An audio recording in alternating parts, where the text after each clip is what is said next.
SB19 nagpasalamat sa suporta na ibinigay sa kanila, of course, ng fans, and sa Japan din.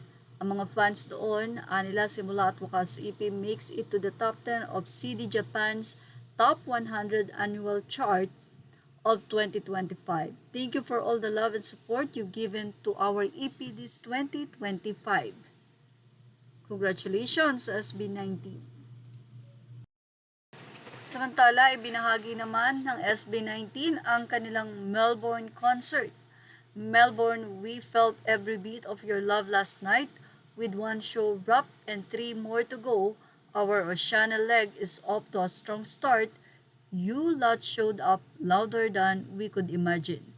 Massive thanks for filling every inch of the room with your loudest cheers. See you tomorrow, Acon 2025. At syempre, narito nga ang mga photo na ibinahagi ng SB19 para sa mga fans.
So all credit to the rightful owners. Please like, share, and subscribe. Thank you for watching.